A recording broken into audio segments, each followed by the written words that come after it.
वारंगल जिला मंदिर विकास समिति के अध्यक्ष विशाला प्रकाश ने कहा कि दयानंद कॉलोनी नगर परिधि में श्री कनक दुर्गा माता मंदिर में इस महीने की 3 से 13 तारीख तक देवी शरण वर्तुल के आयोजन के लिए सभी व्यवस्थाएं की गई हैं।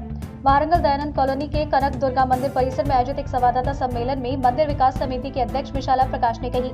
सदस्य सुरवेरिया सुरेश कुमार, एस वेंकटेश्वर, के वेंकटेश्वर राव, पप्पू वेणु, जंगम प्रभाकर, जी शारदा, के शेखर और अन्य की भागीदारी के साथ कनक दुर्गा देवी शरणार्थ का पैम्फलेट आविष्कार किया गया।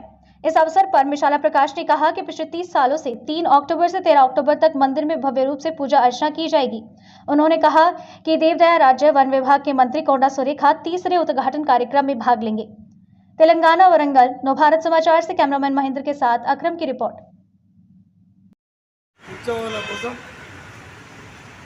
3/10/2024 గురువారం నుండి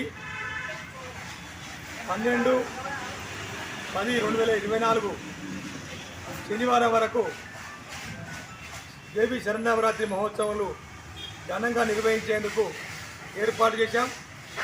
మరి ముఖ్యంగా ఏంటంటే ప్రతిరోజు కూడా అలంకరణ, అమ్మవారి అలంకరణ వివిధ రూపాల్లో అలంకరణ దర్శనమిస్తుంది భక్తులకు।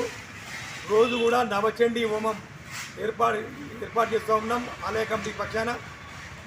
మరి ముఖ్యంగా ఏంటంటే గత 30 సంవత్సరాల నుండి శ్రీ కనకదుర్గాదేవి శరన్నవరాత్రి మహోత్సవాలు ఘనంగా నిర్వహించుకుంటున్నాం। అందులో భాగంగా కూడా ఈ సంవత్సరం కూడా దేవి శరన్నవరాత్రి మహోత్సవాలు ఘనంగా నిర్వహించేందుకు ఏర్పాటు చేశాం। ఇవాళ గౌరవనీయులు రాష్ట్ర అటవీ పర్యావరణ దేవాదాయ ధర్మాదాయ శాఖ మంత్రులు శ్రీమతి కొండా సురేఖ గారు, అలాగే మాజీ ఎమ్మెల్సీ గౌరవనీయులు శ్రీ కొండా మురళీధరరావు గారు 3/10/2024 గురువారం రోజున ఉదయం 10 గంటలకు కనకదుర్గాదేవి ఆలయంలో విచ్చేసి శరన్నవరాత్రి మహోత్సవాలను జ్యోతి ప్రజ్వలన చేసి ముఖ్య అతిథిగా పాల్గొని శరన్నవరాత్రి ఉత్సవాలను ప్రారంభిస్తారని ఈ సందర్భంగా తెలియజేసుకుంటున్నాం।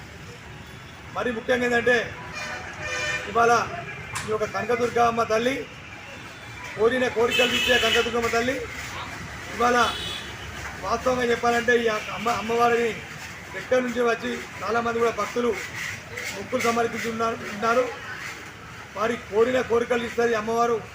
ఇవాళ ప్రసిద్ధి చెందిన నగరంలో ప్రసిద్ధి చెందిన కనకదుర్గమ్మ తల్లి అందరూ కూడా కోరిన కోరికలు ఇస్తారు కాబట్టి అందరూ కూడా శరన్నవరాత్రి ఉత్సవాలకు అమ్మవారిని దర్శనం చేసుకొని మొక్కులు సమర్పించుకోవాలని సందర్భంగా అందరినీ కోరుతామని లోక కళ్యాణం కోసం గత 30 సంవత్సరాల నుండి ఈ యొక్క కార్యక్రమాలు ఆలయంలో చేస్తాము।